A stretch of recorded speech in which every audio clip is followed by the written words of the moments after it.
kasih proses pembelajaran yang Ibu laksanakan selama beberapa jam.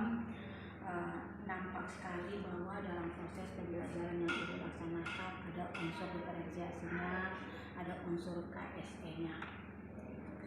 Baik Ibu, sebelum saya lanjut di proses coaching, saya ingin menanyakan sedikit terkait dengan proses pembelajaran yang tadi. Bagaimana cara Ibu mengidentifikasi gaya belajar mereka? Karena tadi memang Ibu terlihat langsung memetakan, artinya secara tidak langsung bahwa saya mengetahui Ibu sudah tahu bahwa yang ini memang audio gaya belajarnya audio, yang ini visual. Apakah memang untuk kelas 9 ini, untuk kelas 10, untuk kelas 10 ini, apakah memang gaya belajar mereka hanya sebatas audio dan visual saja kah? Karena seperti kita ketahui bahwa ada gaya belajar itu kan ada 3, ada gaya belajar audio, ada visual, ada kinestetik. Apakah Ibu memang sudah mengidentifikasi gaya belajar mereka? Boleh tahu cara mengidentifikasi gaya belajar mereka seperti apa sehingga memang diidentifikasi ada 2 gaya belajar. Terima kasih Ibu. Assalamualaikum warahmatullahi wabarakatuh.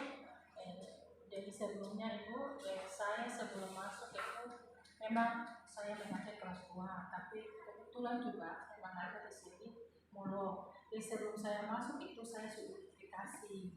Jadi saya suruh mereka punya kebiasaan baca. Saya identifikasi mulai di situ. Hobinya di mana, terus sukanya belajarnya kayak bagaimana. Jadi rata-rata itu di sini 2 saja. Jadi saya memaksakan dengan kinestetik, mereka tidak mau. Tidurnya pun itu mereka memang bisa, tapi masih malu-malu. Jadi saya cuma simpulkan bahwa saya tidak paksakan kinestetik, kecuali mungkin dengan nanti saya kembali, jadi mereka kembali, lalu bisa mereka mengadakan adaptasi. Tapi kalau untuk 2 itu saja yang saya sudah identifikasi. Ya, berarti Ibu sudah identifikasi ini bagian juga dari asesmen non kognitif, asesmen non diagnosa. Ya, jadi tujuan dari asesmen non diagnosa ini asesmen Ibu tanya-tanya tadi juga dari asesmen non diagnosa ini bertujuan untuk mengetahui tingkat kesejahteraan psikologi siswa. Salah satunya adalah mengetahui gaya belajar mereka. Baik Ibu, dari hasil asesmen tadi Ibu sudah mengetahui gaya belajar mereka audio dan visual. Salah satu tantangan adalah memang itu tantangan agar anak-anak ini berani mengungkapkan gaya belajar mereka. Itu hal yang biasa. Itu memang secara dulu kita butuh proses agar anak-anak ini berani mengeluarkan. Kadang juga yang kita alami anak-anak ini belum mengetahui sebenarnya saya lebih cenderung kemana.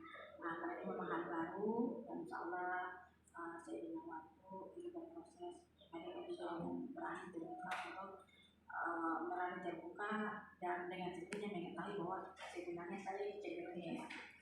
Oke, baik Ibu, lanjut. Tadi saya sudah melihat gaya belajar Ibu dari prosesnya, kontennya, diferensiasi konten, diferensiasi produk, sampai dengan diferensiasi proses produk konten. Dari diferensiasi proses tadi saya sudah lihat tadi ada berbagai gaya belajar, diferensiasi konten juga nampak tadi sudah menggunakan PPT, menggunakan PPT fokus, juga tidak menggunakan bahan ajar, bagian daripada diferensiasi konten sesuai dengan gaya belajar mereka. Diferensiasi produk juga tadi anak-anak sudah mempresentasikan berdasarkan gaya belajar mereka. Ini juga diberikan dengan mereka, bekerja sama dengan mereka, terangkat di dalamnya. Ya, baik Ibu, dari proses pembelajaran ini saya tanyakan kira-kira tujuan atau kompetensi yang ingin Ibu capai ketika dalam proses pembelajaran. Misalkan dari Ibu proses pembelajaran itu seperti yang nyaman, kondusif, karena menurut Ibu saya kata kondusif. Mungkin kalau untuk tujuannya itu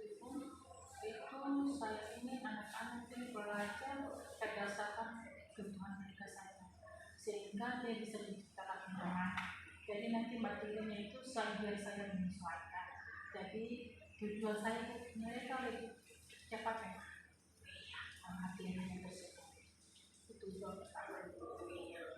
Lalu ibu berikutnya tujuannya tadi ibu anak-anak nyaman belajar, tadi juga dibuktikan dengan memberikan mereka kebebasan untuk mencari titik-titik tertentu yang menurut mereka senyaman mungkin dalam belajar. Ya, lalu yang berikutnya ketika ibu mengajar yang jauh-jauh hari ibu sudah mempersiapkan semakan mungkin, ibu sudah siapkan ini siapkan itu, ketika dalam proses pembelajaran hal-hal mungkin karena tidak selamanya proses pembelajaran itu berjalan semuanya itu, karena kita menghadapi siswa dengan berbagai macam karakteristik, berbagai macam karakter, ada tidak hal yang menurut ibu mengganggu atau mungkin menurut ibu tidak sejalan dengan apa yang sudah ibu rencanakan di luar dari ekspektasi ibu, mungkin ada sejarah yang tidak belajar, tidak mengerjakan itu di luar daripada yang kita harapkan. Jika ibu mengalami hal tersebut, kira-kira langkah apa ibu lakukan? Kalau menurut saya, kalau hal-hal itu pasti ditanyakan, karena siswa ini punya berbagai macam lain masing-masing.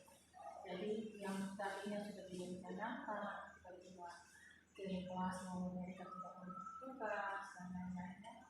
Jadi itu kalau dari saya biasanya itu saya berlatih dan hatikan kenapa saya tidak bertugas, alasannya. Nah, saya cari tahu dulu sebabnya kenapa, baru saya panggil kalau misalnya apa itu banyak yang tidak ada data, terus tulisannya tidak nyaman, saya akan kalau tidak ada data kalau tidak kalian kemudian jadi saya bantu dari nah dari situ kadang kan itu mereka tinggal orang terus kerja waktu sampai tidak ada tugas.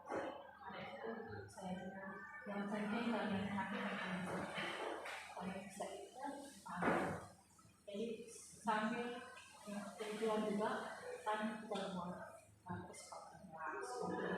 kelas maka harus menyelesaikan itu juga Luar biasa, jadi mengingatkan kemana tadi yang sudah sebelum terkait dengan kesepakatan kelas juga bagian dari institusi seperti yang kita ketahui di institusi itu misalnya tugas mengingatkan keyakinan mereka sehingga mereka kembali ke dalam kelas dalam kelompoknya dan mereka punya semangat yang baru, punya motivasi yang baru, siap untuk mengikuti pelajaran baru.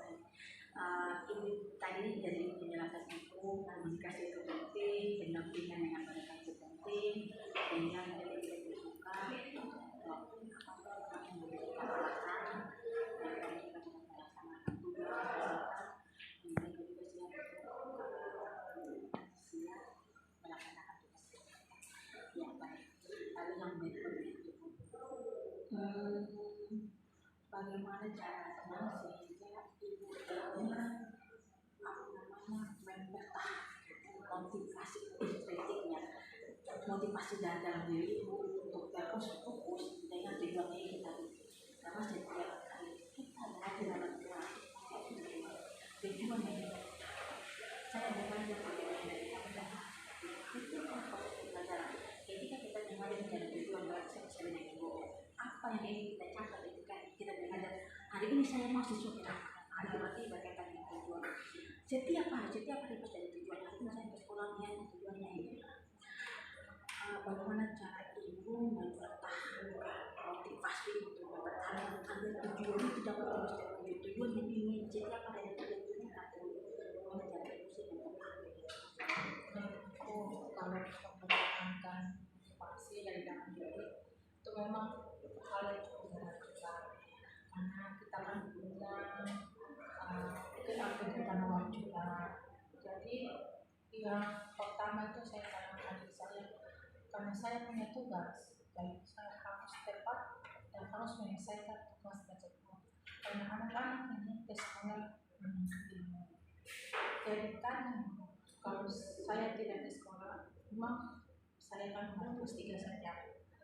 Pas dengan kegiatan saya itu saya di video belajar. Jadi saya kirim ke mereka punya WA video, terus bikin materi dan dokumen saya kirim. Nah, nanti dari situ mereka presentasikan, nanti saya masuk baru mereka presentasikan. Baik, berarti ibu memang sudah punya strategi khusus agar anak ini juga tidak putus dalam belajar. Motivasi ibu agar anak-anak ini terus belajar dengan cara-cara yang baik. Yang berikutnya ibu ini berkaitan juga dengan materi-materi yang ibu sudah angkat secara melakukan dari PT 1, 2 sampai dengan kira-kira materi proses pembelajaran itu yang ibu paling besar. Yang paling penting memang sih semuanya belum sempurna, tapi yang sebagian besar. Jadi itu yang dari yang pertama itu 80% karena memang saya kemarin saya buat poin-poinnya saya presentasikan kepada teman-teman. Akhirnya saya kuasai akan bagian materi itu. Yang berikutnya itu dari sekian materi tadi yang menurut masih membingungkan di bagian mana? Kalau membingungkan itu di bagian student happiness, karena memang di situ kita sebagai pemimpin pembelajaran, jadi memang saya harus itu banyak belajar di situ.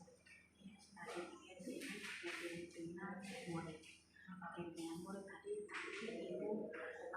ibu rasa itu masih membingungkan, tapi tadi maaf tadi lihat nampak jelas sekali stadium agensi anak-anak ini nampak muncul sekali. Dan mungkin proses itu langsung muncul sendiri. Jadi dari proses pembelajaran ini ada ini luar biasa tadi. Jadi ibu menginginkan saya jelaskan sedikit terkait dengan stadium agensi ini. Stadium agensi ini pertama kita harus mendengarkan dari suara mereka, pilihan mereka, voice, choice sampai dengan awareness. Voice suara mereka, pilihan mereka sampai dengan elemen pemilihan yang mendatang. Yang pertama, sehingga ini muncul stadium agen tadi kepemimpinan murid. Yang pertama suara mereka. Contoh, ketika ibu mau dalam kelas, ibu melibatkan mereka nanti sebentar, misalkan ibu masuk, ibu masuk nanti ada yang bikin ini, ada yang bikin ini. Ibu dengan mereka pasti dari sekian siswa ini ada yang bilang ibu aku mau ini, ibu mendengar mereka disebut dengan voice. Dan dari anak-anak yang memberikan ide, memberikan pendapat mereka, ibu mendengarkan mereka, itu disebut dengan jadi kita tidak egois. Stop, jangan kan bisa begitu. Dulu itu katong dulu sebagai objektif, siswa sebagai objek. Tapi sekarang ini siswa lah sebenarnya subjek yang sesungguhnya. Siswa lah pelaku pendidikan yang sesungguhnya bukan lagi sebagai objek.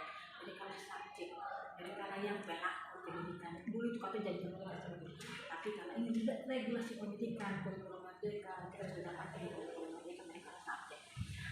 Saat ini ibu yang tadi sudah saya sampaikan juga tadi ibu harus mendengar suara mereka. Siswa bebas berpendapat, siswa bebas memberikan ide mereka terkait dengan misalkan proyek yang akan dilaksanakan. Ibu mendengar misalkan si A bilang begini, si A bilang begini, si C bilang begini, menampung, lalu dengan sama-sama memutuskan. Yang berikutnya itu suara. Jadi ibu tidak egois, itu kan biasanya kan tidak mendengarkan suara mereka. Di sini ketika guru mendengarkan suara mereka dengan sendirinya dia rasa bahwa proyek ini bagian dari mereka. Yang berikutnya itu choice, pilihan. Ketika mereka sudah dengan sendirinya berpendapat bahwa ibu nanti kita kelompok audio juga, kita kelompok visual juga, itu pilihan mereka. Ibu sudah memilih. Berikutnya mereka choice, pilihan. Setelah mereka memilih, misalkan tadi yang pertama bilang ibu kita audio, kita visual. Berikutnya mereka sendiri dengan memilih mau dengan kelompok mana. Ibu misalkan saya jangan dikelompokin, saya begitu. Artinya mereka merasa didengar, mereka merasa bahwa ini berpihak kepada mereka, berpihak kepada murid. Inilah yang disebut dengan proses pembelajaran yang berpihak kepada murid. suara mereka didengar, pilihan mereka diikuti. Terus yang berikutnya itu kepemilikan. Jadi kepemilikan ini ketika suara didengar, pilihan mereka diterima, dengan jadinya mereka merasa memiliki proses pembelajaran hari ini. Inilah kemauan kita, inilah beta sendiri yang pilih, beta sendiri yang sama-sama, maka beta sendiri yang atur. Misalkan ibu mau atur kelas, beta dong sendiri yang pilih model ini, dong sendiri yang atur kelas mau warna ini, mau tempel itu. Dengan sendirinya bahwa mereka merasa kelas ini milik kita, karena mereka dilibatkan dari awal sampai akhir. Ketika mereka merasa bahwa mereka dilibatkan secara penuh, pasti mereka berani bersuara. Itulah mereka berani memutuskan apalagi dirasa memiliki, ketika mereka merasa memiliki, sudah pasti kita jaga, sudah pasti mereka akan jaga, sudah pasti mereka akan bertanggung jawab dengan keputusan itu. Itulah dengan standar agensi. Jadi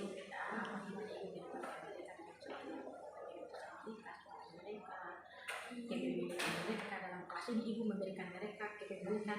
Silahkan kalian jaga, kalian sudah putuskan, kalian sudah bersuara memilih, silahkan kalian jaga.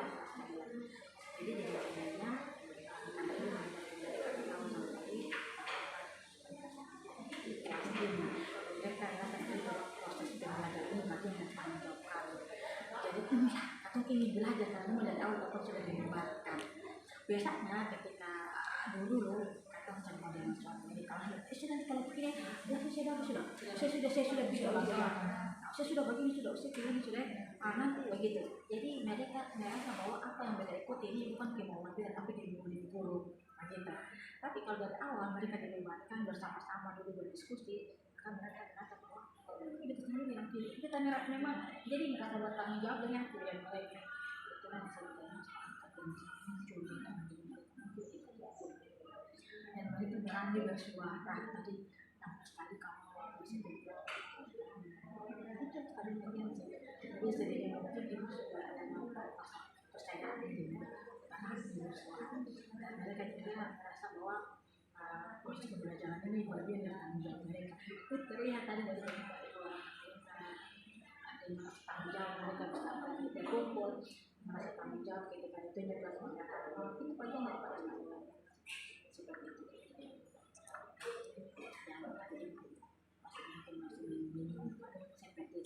Jadi bukan saja dalam kelas, dalam proyek apapun, apalagi melakukan silakan study agency itu. Jadi sangat diharapkan sebagai seorang pembelajaran ibu dapat mewujudkan study agency kepemimpinan murid di dalam proses dalam proses pembelajaran dengan cara apa? Dengan cara melibatkan mereka dari awal sampai akhir. Egois langsung besok sih begini, jadi ibu melibatkan mereka, suara mereka didengar, pilihan mereka didengar. Apabila ibu sudah merasa tidak ini, silahkan bergabung dengan memberikan ide-ide yang menurut ibu mereka merasa betul.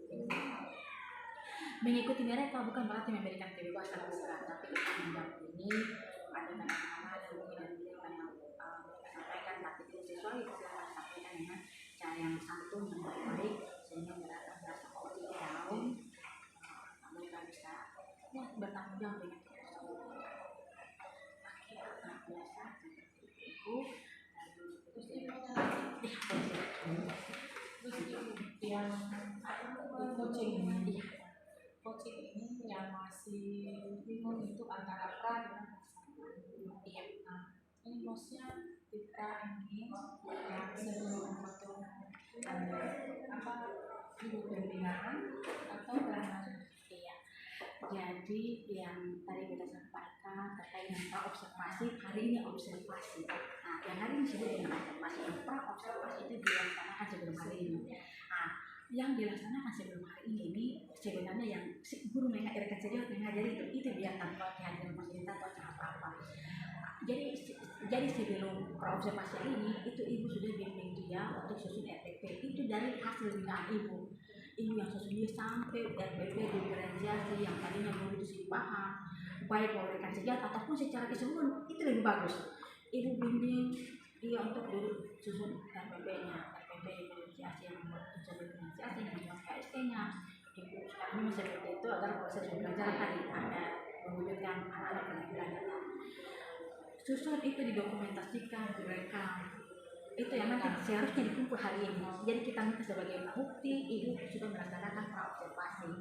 Setelah itu sama-sama dengan dia, PKT jauh tadi sesuai dengan PP, modul atau modul aja, ibu dia mengajar. Apakah sudah sesuai dengan yang disusun tadi? Dia mengajar, ibu yang observasi dia, ibu lihat dia seperti tadi yang ibu lihat dia. Hari ini sudah selesai. Hari inilah proses coachingnya anak. Kayak kata dulu ya, kayak kita sama ibu begini. Hari inilah proses coaching sama dia. Tapi silahkan ibu atur sekreatif mungkin dia masuk dari sana sampai situ. Cuma salah. Nah, itu lebih bagus karena memang ibu sudah mengatur dan ibu sudah mempersiapkan setiap hari. Jadi ketika fasilitator pertama memang sudah siap, itu yang mau kita harapkan. Jadi ibu sudah strateginya dia masuk assalamualaikum dan memang harus seperti itu. Idenya idealnya datangnya dari si coach dan ibu coach dia coaching seperti itu. Jadi memang itu. Jadi seharusnya seperti itu. Tapi kalau ibu sudah laksanakan sudah laksanakan di observasi berarti hari ini tinggal saya sama ibu observasi dilanjutkan dengan coaching. Tapi kalau misalkan observasi kemarin belum dilaksanakan berarti hari ini kita satu kita laksanakan tidak apa-apa kita laksanakan. Ada instrumennya fasilitator juga ada komisi dan ibu juga memang melaksanakan itu. Kita juga ketika mempertanggungjawabkan itu di sana sekolahnya ibu ini betul dokumentasinya ada proses coaching. Jadi yang ini hanya satu putar balik yang kita mesti lakukan. Kita mati ini juga ketika datanya dari BPP dari Kementerian apakah ibu ada sudah laksanakan. Tapi kalau misalkan kemarin walaupun sedikit kita harus ada dokumentasinya hari ini kamu udah apa supaya kita tahu katakan mana bukti dokumentasi coaching mana bukti dokumentasi yang kita jalan mengajar. Jadi usahanya jadi anak saja yang mereka jauh itu praobservasi ya. Tapi itu pun bisa diatur lah kayak misalkan Pak Hili mau di sekolah lain hari ini mau nggak usah masalah itu nanti Pak Hili sudah tahu bahwa apa yang akan dilaporkan ke sana sudah tahu bahwa itu kan sudah ini jadi berarti Pak Hili itu memang sudah tahu bahwa sudah ada dokumentasi itu Pak Hili sudah bisa membayangkan nanti ketika diminta suatu buat hari ini bisa dia ya ini tadi bilang mungkin dokumentasinya belum ada apalagi mereka juga sudah disiapkan dengan saya siapkan dan saya juga saya fasilitator menilai lihat secara jadi luar biasa ibu sangat apik jadi dari awal sampai akhir berjalan dengan baik nampak sekali kolaborasinya sama-sama nampak bagus nyata dari yang tinggal dan proses kerjanya. Jadi nanti ibu atur komunikasinya supaya dia bila perlu ibu sudah seperti saya di gambar kami memberikan jangan sampai takut kita foto akan saja jauh masih kita akan nanti dicek siap jemaah luar biasa baik.